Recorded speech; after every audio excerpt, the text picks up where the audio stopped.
¿cierto? Vemos como que este accidente que tenemos acá del trocánter menor, ¿qué se inserta en el trocánter menor? Perfecto, lo dice muy bien, el tendón del psoas, ¿de acuerdo? Se inserta en el trocánter menor. ¿Qué se inserta en el trocánter mayor? ¿Uno solo? ¿Perdón? El glúteo mayor, muy bien. Entonces la idea es que aquí se inserta el glúteo mayor, aquí se inserta el glúteo menor. Y esos dos músculos van a ser fuerzas deformantes según la posición que tenga la cadera. Eso que vamos a ver acá en azul, ustedes pueden ver el fibrocartílago trirrodeado. Acá vamos a ver parte del acetábulo, vamos a ver que todo esto es el acetábulo, pero el acetábulo también tiene partes. Entonces vamos a ver que cuando la cadera está afuera de su sitio, esto debería estar metido acá, ¿cierto?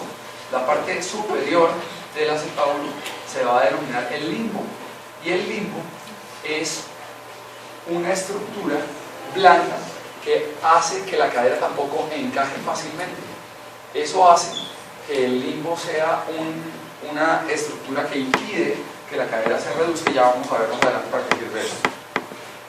Aquí vamos a tener, no se ve bien, pero está el ligamento redondo, ¿cierto?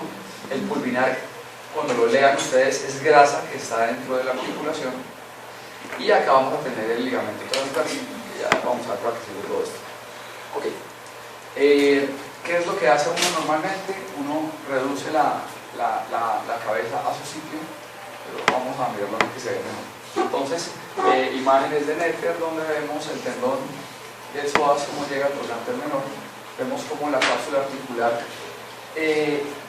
aunque está en su sitio, vemos como el tendón trata de rechazar la cabeza hacia arriba, ¿cierto? Entonces, vemos cuando hacemos un corte a nivel de la cápsula articular, que lo tenemos acá, vemos como la cabeza no está en el sitio donde debería estar, vemos el ligamento redondo que llega a la cabeza, normalmente el ligamento se hipertrofia, la cápsula también se hipertrofia, y digamos que lo importante de todo esto no es solamente la radiografía, sino es entender la fisiopatología de lo que está pasando.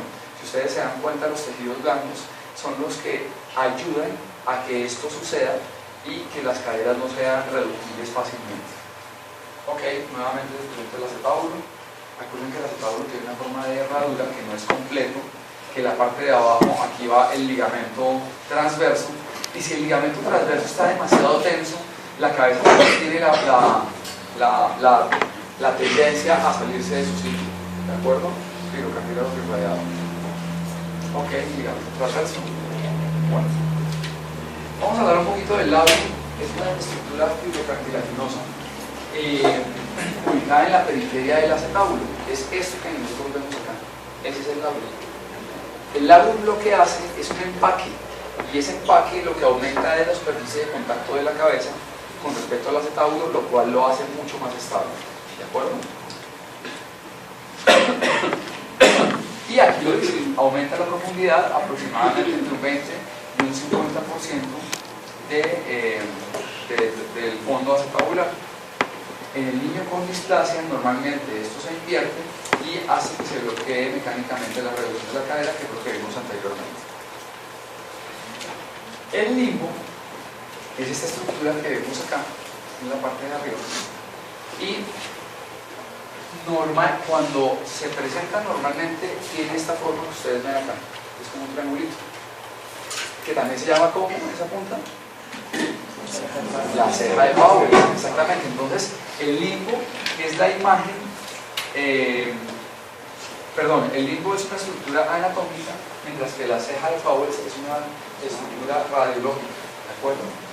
Resulta que cuando las caderas tienen algún tipo de displasia, porque el acetábulo no es completamente concéntrico como lo vemos acá, nos damos cuenta que se está generando una estructura en esta esquina, ¿cierto?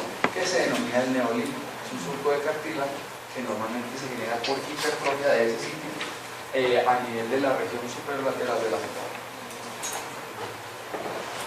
El limbo es una respuesta patológica. El limbo no es una estructura que normalmente se pueda visualizar, es una estructura patológica y se genera por las presiones anormales. Esta estructura que vemos nosotros acá en el trasfondo, ¿de acuerdo? Acuérdense que esto es el labio, era otro cuento, y esto es el limbo. Normalmente con la estimulación mecánica se produce la formación de tejido fibroso, que es lo que hace que se genere el limbo, una estructura fibrosa. El ligamento redondo normalmente se hipertrofia, porque como está elongado y no está en su sitio, él se va a hipertrofiar. Eso también ayuda a que no se genere una reducción de la cabeza fácilmente. ¿Qué? El limbo tiene dos estructuras que normalmente se presentan. Una es una estructura fibrosa, y es lo que normalmente usted genera como se genera por debajo del labrum.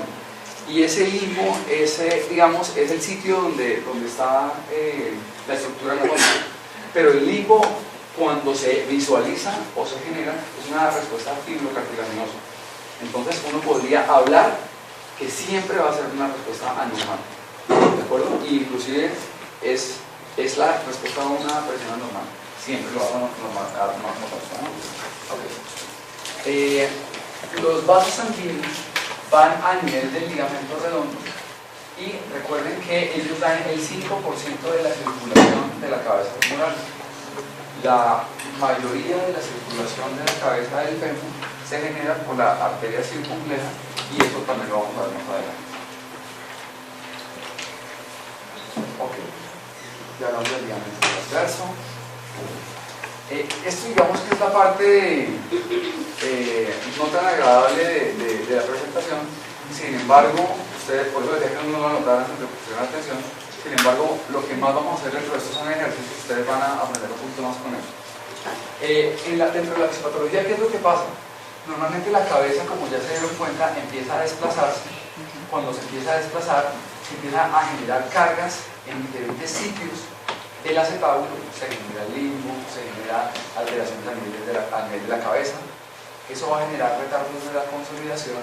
De aquí que lo que sucede es, cuando ustedes ven radiografías que no tienen la aparición de la cabeza, también pueden hacer un diagnóstico de displasia. Normalmente, cuando hay un retardo de osificación, se presenta la salida o la lateralización de la cabeza. Eso nos lleva a que cuando la cabeza no está en su sitio, va a haber un relleno por estructuras intracapsulares, como son la grasa y los tejidos que están dentro de la cabeza, lo cual nos lleva además a un acortamiento del psoas, como ya lo vimos, y esto nos va a llevar a obstaculizar la reducción de la cabeza, como ya lo vimos mecánicamente. Cuando hay esta obstaculización, normalmente se van a generar contracturas en flexión, lo cual va a llevar a inclinaciones del piso pélvico, que van a ver de qué les estoy hablando, y además la inestabilidad pélvica en la carga monopodal. Esto es más fácil verlo en imágenes. ¿Vamos a ver? Ok, tenemos tres periodos de riesgo que se generan para la luxación o la displasia de la cadera. Son la semana 12, la semana 18 y las últimas 4 semanas. ¿Por qué? Analicemos un poquitico esta radiografía. Si ustedes ven la cadera del lado derecho, aquí viene el ilio, aquí está la ceja de Powers, y se genera como una medialización de esa curvatura. ¿Se dan cuenta? De pronto, para los ojos que no están entrenados, pero ustedes se van a dar cuenta que aquí tiene dos imágenes en esta parte. Hay una imagen más blanca, que se llama la esclerosis, y una imagen posterior, que es el reborde acetabular, que es lo que se ve más abajo. ¿De acuerdo? Más adelante les vamos a mostrar que es mucho más bonito. Pero sin embargo, miren ustedes la cadera del otro lado. Miren cómo viene el ilíaco y busquen la ceja de Powers. Wow, no la tienen. Si ustedes quisieran ver el acetábulo, ven que nace casi desde el cartílago radiado y llega casi hasta arriba, ¿se dan cuenta? La ceja de Powers estaría por acá, pero no está bien definida. Eso es una ceja de Powers. Eso es una no presencia de la ceja de Powers, lo cual habla de una cadera inmadura. Sin embargo, sabemos que la cabeza está acá por las imágenes que ya hemos visto. Vamos a hablar de qué son buenas y malas técnicas más adelante, pero acá les voy a contar varias cosas. La primera, si ustedes tienen el pubis a la misma altura del isquio, si se dan cuenta, esto es el pubis, esto es el isquio. Y si las dos imágenes más superiores están al mismo nivel, eso es una radiografía que está bien tomada en cuanto a la inclinación cefálico-caudal. Nuevamente, cuando uno va a tomar una radiografía, las radiografías pueden tomarlas oblicuas porque el niño se movió un poco hacia un lado o se movió hacia el otro lado, pero también no puede tomar las manos según la incidencia del rayo. Si el rayo incide demasiado superior o demasiado inferior, se va a alterar la imagen de la disposición de la cadera. ¿Qué es lo que hace que la imagen esté bien tomada? Que el rayo esté centrado en el pubis. Cuando el rayo está centrado en el pubis, vamos a ver esas dos imágenes como les mostraba al mismo nivel. Desde atrás uno lo veía, pero ustedes se dan cuenta que esta imagen llega hasta aquí y la otra llega por encima. Esta imagen está mal tomada, ¿de acuerdo? Volvamos nuevamente a los 3 periodos de riesgo. 12 semanas, normalmente la cápsula es débil y al ser débil puede hacer que la cadera trate de salir. No se sabe bien, pero es el molde de la cabeza o el ataúd, no sabe cuál molde da cuál, pero uno va con el otro, tiene que estar el molde, tiene que estar una buena forma del ataúd para tener una buena forma de la cabeza. Y si la cápsula es débil y trata de salirse, pues no se va a formar porque no van a estar en contacto.